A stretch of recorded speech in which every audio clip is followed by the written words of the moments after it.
Romeo and Juliet by William Shakespeare. The prologue. The prologue is a piece before the story starts where we are given some background information on what the story will be about. The stage directions are the chorus enters. The chorus is a group of people singing. The chorus sings, "Two families in Verona, Italy, equally respected, have been feuding or fighting for many years. A daughter of one family and a son of the other, a pair of star-crossed lovers, take their own lives. Their pitiful, needless deaths bury their parents' feud. The sad story of their death-marked love and how it ended their parents' rage is the subject of this play. If you listen well, our play will fill in the details." Act 1, Scene 1. The location is a street in Verona. Stage directions are that Samson and Gregory enter. They are armed with swords. Remember that Samson and Gregory are two servants of the house of Capulet. Samson says, "I tell you, Gregory, I won't be insulted by any of those Montague dogs." Gregory says, "Calm down, Samson. Remember, the fight is between our masters, not us." Samson, "It's all the same to me. I would go to the wall against any of them." Gregory, "Well, you're about to get your chance. Draw your sword. Servants of the Montagues are coming now." Samson draws his sword. "Pick a fight with them. I'll back you up." Gregory, "How? Turn your back and run?"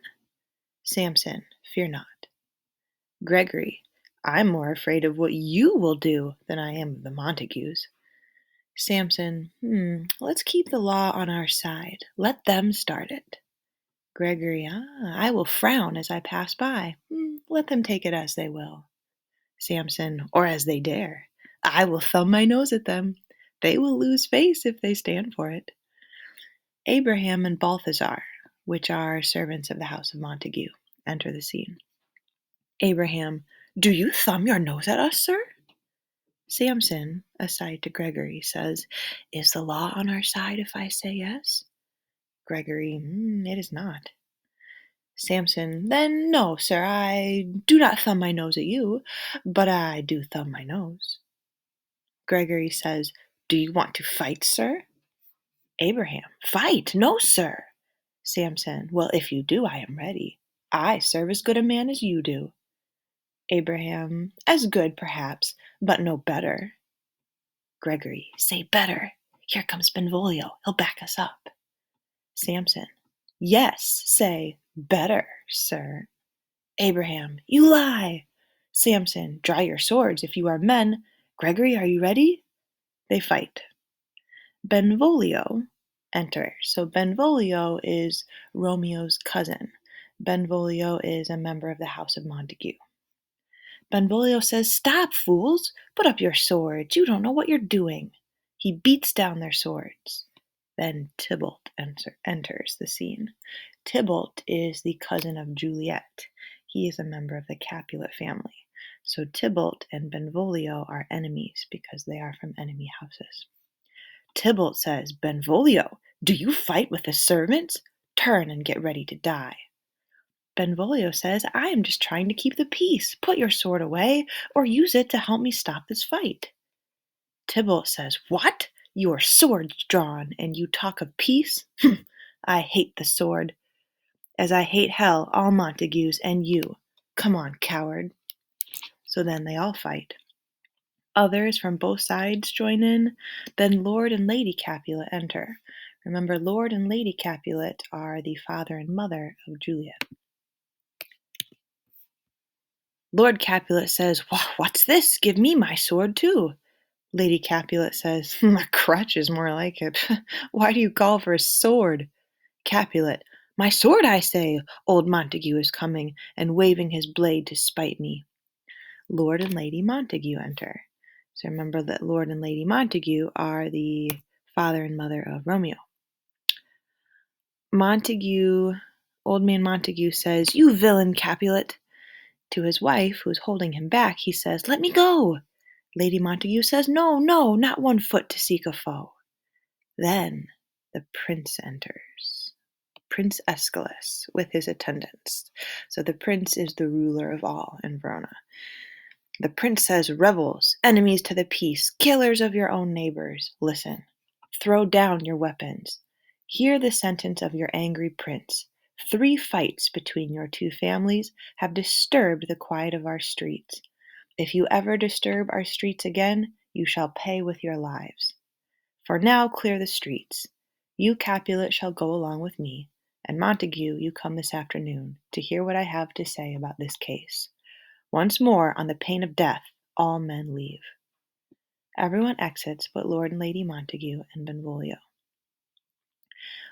Lord Montague says, "Who started this fight, nephew?" Benvolio says, "Capulet's servants and yours were fighting hand to hand when I got here. I drew my sword to part them. Just then Tybalt came with his sword out. He swung it about and cut the winds, which, not being hurt, hissed at him in scorn. As we were trading blows, more and more people joined in the fight, and then the prince came and stopped it." Lady Montague asks, "Oh, where is Romeo? Did you see him today? I am glad he was not in this fight." Benvolio says, "Madame, an hour before the sun peered from the golden window of the east, my troubled mind drove me to take a walk, and I saw your son in a grove of sycamores. Sycamores are a type of tree. I walked toward him, but he saw me and stole away into the woods, so I could see that he wanted to be alone, so I did not follow him." Montague says, "He has been seen there often, adding tears to the fresh morning's dew. But as soon as the sun begins to rise, my son goes home to escape the light. He locks himself in his room and shuts his windows, keeping fair daylight out, and making himself an artificial night. If only he would tell us what is wrong, we would do anything we could to help." Benvolio says, "Well, here he comes. I will see if I can find anything out." Montague says, "I hope that you can." And then to Lady Montague he says, "Come, madame, let's go." So Lord and Lady Montague leave, and Romeo enters the scene. So now Romeo is speaking to his cousin Benvolio. Benvolio says, "Good morning, cousin." Romeo says, "Is the day so young? Ah, me, sad hours drag on so. Was that my father who just left?" Benvolio says, "It was. What sorrow makes your hours seem long?" Romeo, "The sadness that comes from love, or rather from not having love. The woman I love will not listen to my sweet words, nor look at my longing eyes, nor accept gifts of gold. She is rich in beauty. It is so sad that her treasure of beauty will die with her." Benvolio says, "Then she has sworn she will live chaste?" So to live chaste means to not marry. Romeo says she has, and it seems such a waste that her beauty won't be passed on to any child. She has sworn off love, and that cruel vow makes me feel like dying now. So this woman that Romeo loves has sworn that she will not marry or have children, and this makes Romeo very sad because he wants to be with her. Benvolio says, "Listen to me, cousin. Oh, forget to think of her." Romeo says, "Oh, teach me how to do that." Benvolio says, "Give liberty to your eyes and look at other beauties." Romeo, "If I did, I would only think of her. He who goes blind cannot forget the precious treasure of his lost eyesight. Show me a woman who is beautiful, and her beauty would only make me think of the one who is even more beautiful. Ah, farewell. You cannot teach me to forget." Benvolio says, "I will, or I will die trying." And Romeo and Benvolio exit. Act 1, Scene 2. So this takes place also in a street in Verona, but we have some different characters. First is Lord Capulet, who is Juliet's father. And then there is Count Paris and his servants. Count Paris is a relative of the princes. He is not related to either the Capulets or Montagues, but he is a rich young man who is related to the prince. Capulet says, "Montague must obey the prince too, and it shouldn't be too hard, I think, for men as old as we are to keep the peace." Paris says, "You are both men of good reputation. It's a pity you have been enemies for so long. But now, my lord, what do you say about my request to marry your daughter Juliet? So Paris wants to marry Juliet. Capulet says, I say what I have said before. My child is still a stranger in the world. She is not yet 14 years old. Let 2 more summers pass before she will be ready to be a bride. So Capulet says she is too young. She is not even 14. So she's 13 years old. Capulet says wait 2 more years. So wait until she is 15, and then she will be ready to be married. Paris answers that many girls younger than Juliet have become happy mothers. Capulet says such girls are more often ruined. All my other children have died. Juliet is the only child I have left. But woo her, gentle Paris. To woo means to try to get someone's love. So he gives Paris permission to woo Juliet, to try to get Juliet to fall in love with him. Woo her, gentle Paris. Get her heart. My wishes are not as important as hers. If she agrees to marry Paris, then I will consent. Tonight I'm giving a dinner party. I have invited many guests. You are invited too. Come to my humble home tonight. You will see young beauties that, like stars, make dark nighttime bright. Hear all, see all. Maybe you will decide that you would prefer a different bride. He gives a piece of paper to his servant, and he says to his servant, Go through fair Verona, find the persons listed here, and tell them that I hope to see them at the party tonight. Then Paris and Capulet exit. The servant now has this piece of paper, and he's supposed to invite all these guests to Capulet's party. And he says, Find the names on this list. Well, he has forgotten that I cannot read. Oh dear, I must find someone who can. So the servant with this list of names cannot read it. Benvolio and Romeo enter this scene in the street. Benvolio says, I have some more advice for you. Of course, here he's still talking to Romeo. I have some more advice for you. One fire can burn out another one. One pain stops when another one starts. One great grief is cursed with a greater one. Fall in love with someone else, and the poison of your old love will die. Romeo says, I am in a prison of my own sorrow. Nothing can help me, Benvolio. Then Romeo says to the servant, Good day, good fellow. The servant says, Good day to you. May I ask, sir, can you read? Romeo says, Yes, I can read my own sad future.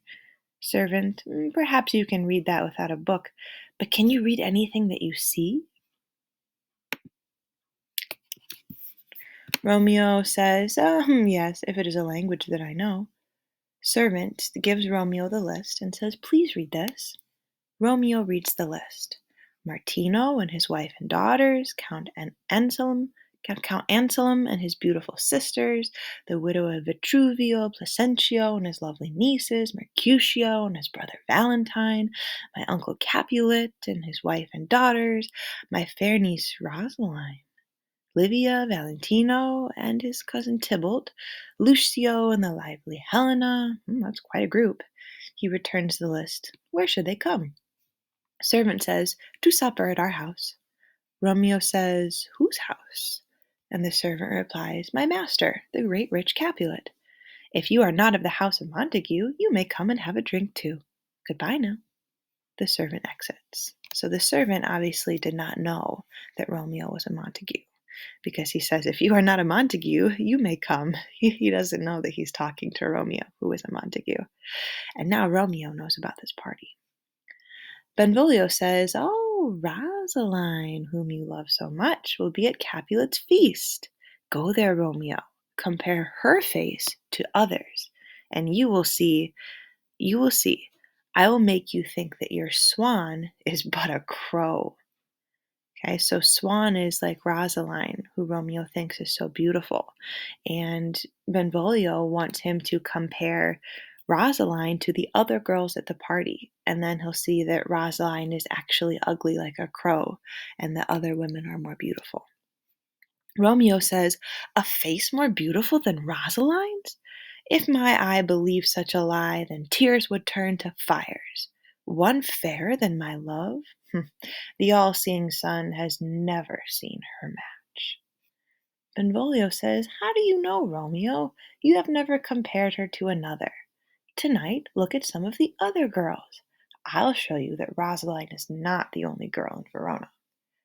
Romeo says, "I'll go. No such sight shall be shown, but to enjoy the beauty of my own." So he's just going to see Rosaline. He doesn't believe he will find anyone more beautiful. But they're going to crash the Capulet party. Ooh. All right, scene 3. So we are now in the Capulet's house, and the people are preparing for the party. Lady Capulet and Nurse enter. So Nurse is the character who is kind of like Juliet's nanny. Like she's taken care of Juliet ever since Juliet was a little baby.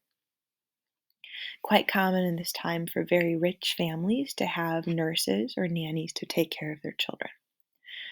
So Lady Capulet says, "Nurse, where is my daughter? Call her." And the nurse calls, "Juliet." And Juliet enters. Juliet says, "Who wants to see me?" Nurse says, "Your mother." Juliet says, "Mother, I am here. What is your wish?" Lady Capulet says, "Nurse, leave us now. We must talk in secret." No, wait, come back. You may stay and listen. You know my daughter's age." Nurse, "Of course, I can tell her age to the hour." Lady Capulet says, "She's not 15." Nurse says, "I'll bet 14 of my teeth, though I have only 4 of them, that she will be 14 soon. In fact, she will be 14 in about 2 weeks. It's hard to believe. She was the most beautiful baby I have ever taken care of.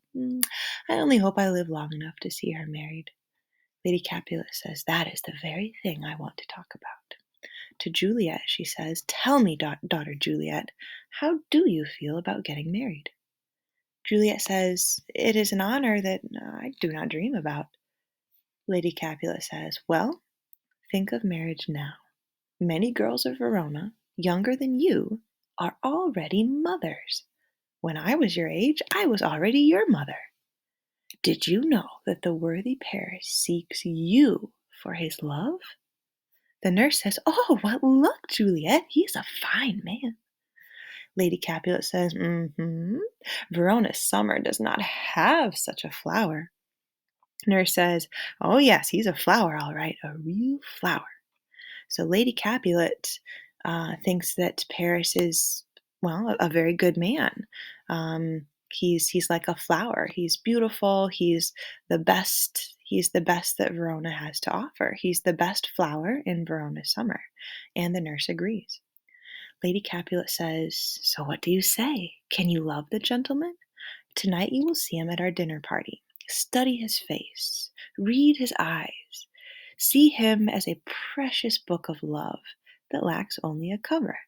If you marry him, you shall share all that he has and become better yourself. Do you think you could love Paris?" Juliet says, "If looking leads to liking, I could, but I will only look as much as I have to because you have asked me to." A servant enters. And the servant says, "Madame, the guests are here, and your presence is requested." Lady Capulet says, "We will follow you." The servant exits. "Juliet, Paris is waiting for you." And the nurse says, "Go, my girl. Happy days will lead to happy nights." And they all leave. So Lady Capulet and the nurse are really excited that Paris wants to marry Juliet. And Juliet's like, okay, I mean, I'll look at him only because you asked me to. I haven't even thought of getting married. I have never even dreamed about it. I don't know." So Juliet's like not super into it at this point, but she's going to take a look at him and see if she's interested because her mother asked her to. Okay, scene 4. So we are in a street in Verona, so we're out in the street again, and Romeo, Mercutio, and Benvolio are there with 5 or 6 other probably young men, and they're all wearing party masks. This is because the party at the Capulet's house is going to be it's something called a masquerade ball, which is where everybody is wearing masks and some people are wearing costumes. It's kind of like a costume party, and everyone's wearing a mask that hides their face, so people don't really know who other people are. Um, and so, of course, Romeo and Benvolio are cousins. Mercutio is Romeo's best friend. And Mercutio is not related to Romeo. He's not in the house of Montague.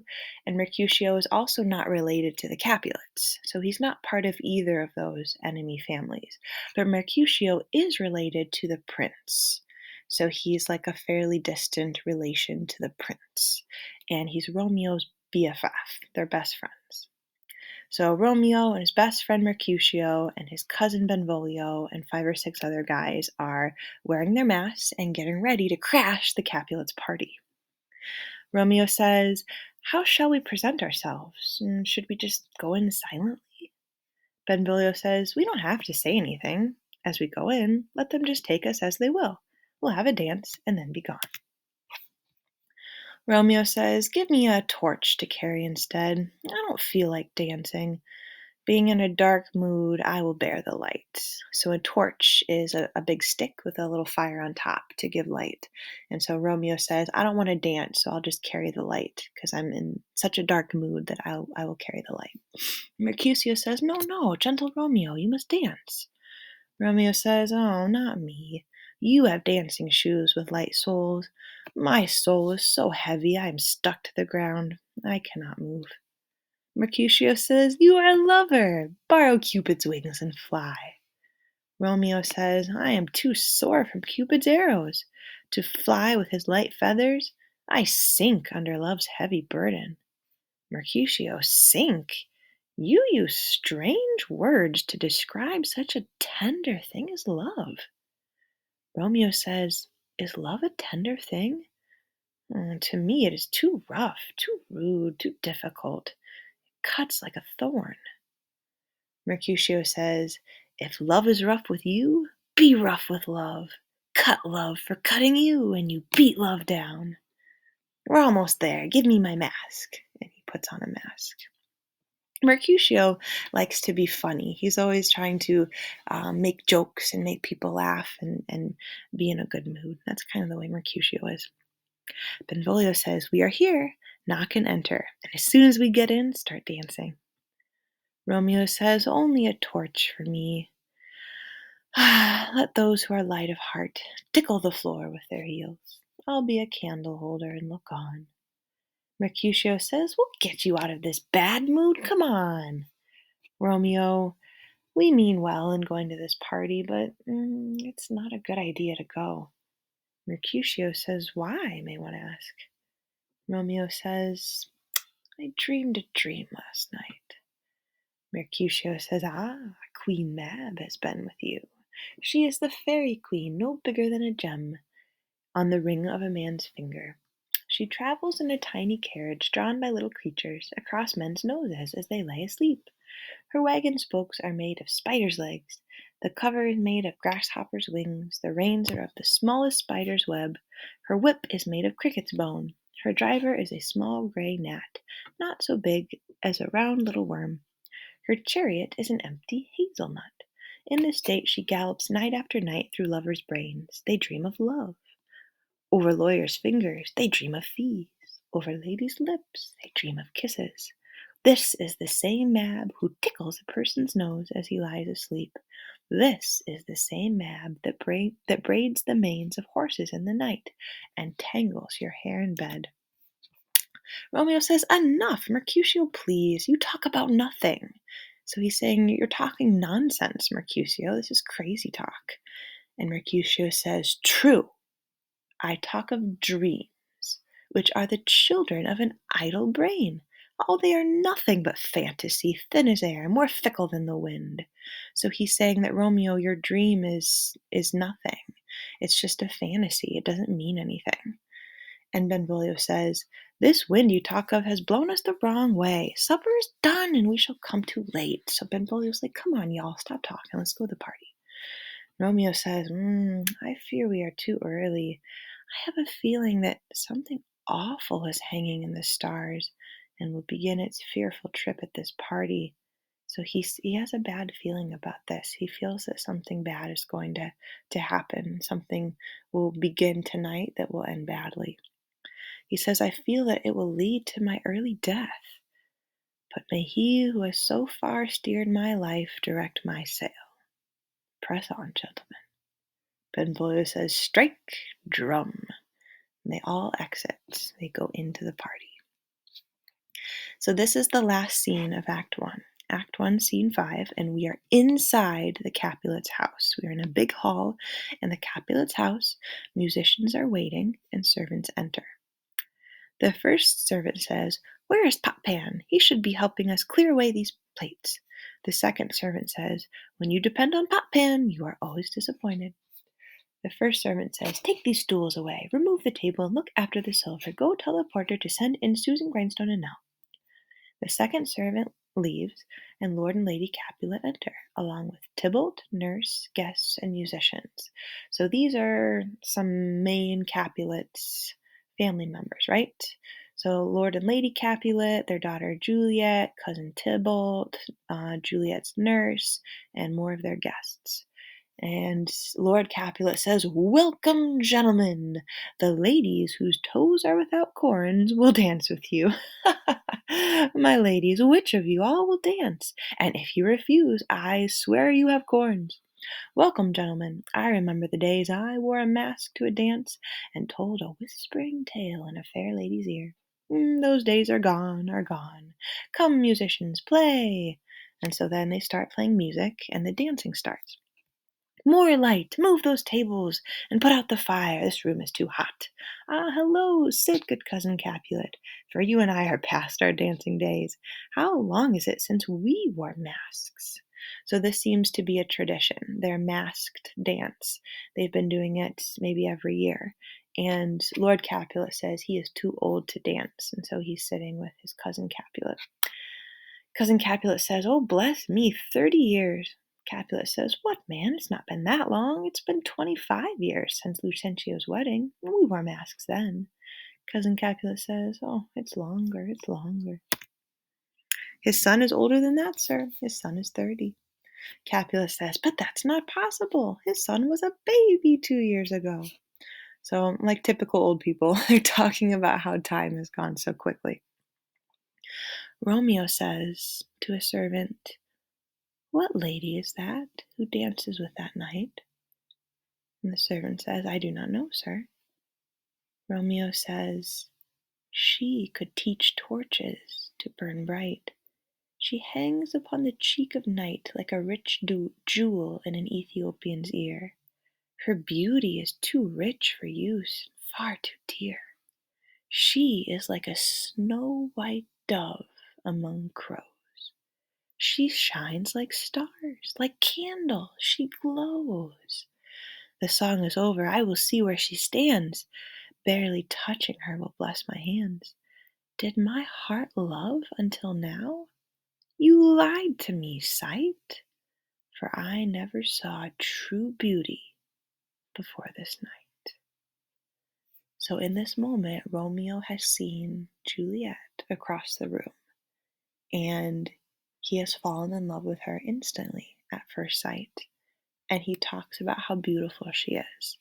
She is like a jewel standing out brightly in the night. She is like a white dove among a group of black crows. She shines like stars. She glows like a candle. Just standing next to her will bless him, he thinks. And he says, "Did I ever love before?" And he says, "Never. I never saw true beauty before this night." But Tybalt, cousin Capulet, cousin of Juliet, Tybalt has heard Romeo's voice as he is speaking softly to himself. And Tybalt says, "I know that voice. He is a Montague. Fetch me my sword, boy. Does he dare come here, covered with a party mask, to mock us at our own party? By the honor of my kin, I'll strike him dead and not call it a sin." Lord Capulet says, Tybalt, why are you so angry?" Tybalt says, "Uncle, that man is a Montague. The villain, our foe, has come here in spite to mock us and spoil our party tonight." Capulet says, "Oh, young Romeo it is." Tybalt says, "Yes, it is. That villain Romeo." Tybalt is notoriously a very angry man. Like, Tybalt is always mad about something and always wants to fight. So he hears Romeo and he immediately wants to fight him. And Capulet's like, yo, calm down, cousin. Let him be. He looks like a well behaved gentleman. And to tell the truth, all of Verona says he is a decent and well mannered youth. Not for all the wealth of this town would I be rude to him here in my home. So be patient. Take no note of him. It is my wish. If you respect me, be polite and stop frowning. It is no way to behave at a party. Tybalt says it is when such a villain is a guest. I don't want him to stay. Capulet says you will tolerate him. Am I in charge here or are you? You'll ruin the party if you keep this up. You may either go away or be quiet. Tybalt says, I am so upset that I will leave, but I won't forget about this. And then Tybalt leaves. Romeo now has walked over to where Juliet is, and he touches her hand. And he says to Juliet, if my unworthy hand dishonors yours, it would be like dishonoring a holy shrine. I would make up for it like this. My lips would smooth that rough touch with a tender kiss. So he then kisses her hand. Juliet says, good sir, you talk too much about the roughness of your hand. Don't pilgrims pray by touching their hands palm to palm? And Romeo says, and do we not also pray with our lips? So then, dear lady, let lips do what hands do. And they kiss. The nurse interrupts and says, your mother would like to see you. And then Juliet leaves with the nurse. Romeo asks the nurse, who is her mother? And nurse says, the lady of the house, wise and virtuous. I tell you, he who marries her shall be rich. So she says that Juliet is the daughter of Lady Capulet, and that the family is so rich that anyone who marries Juliet will also be rich. Romeo says to Benvolio, oh, is she a Capulet? Oh no, my life is in my foe's hands. So he says his life belongs to Juliet now because he loves her, but she is his enemy because she's a Capulet. So he says his life is in her hands, his enemy's hands. Benvolio says, let's go, Romeo, the party's over. Let's go, Romeo, the party's over. And Romeo says, yes, so I fear, much to my sorrow. Capulet says, no, gentlemen, don't go yet. We have some more refreshments. Must you leave? Well, thank you for coming. He says to the servants, more lights here. And to Lady Capulet, he says, come on, let's go to bed. And they all leave. Juliet and the nurse are still there. And Juliet says, come here, nurse. Who is that young man who would not dance? Remember how Romeo said he was too sad and he didn't want to dance? She's asking about Romeo. She says, come here, nurse. Who is that man? And the nurse says, I don't know. And Juliet says, go find out his name. And the nurse leaves. And then Juliet says to herself, if he is married, the only wedding bed I'll have will be my grave. So she says, if he's married, I will never marry anyone else. The nurse comes back and says, his name is Romeo. He's a Montague, the only son of your family's great enemy. Juliet says, my only love comes from my only hate. Oh, if I had only known. Now it is too late. How could this have happened to me? Why must I love my family's enemy? Nurse says, what's all this? What's all this? Juliet says, oh, it's just a rhyme that I learned tonight. A voice calls from another room, Juliet! And the nurse says, come, let's go to bed. All the guests are gone. And then Juliet and the nurse exit. And that's it. Act 1 of Romeo and Juliet.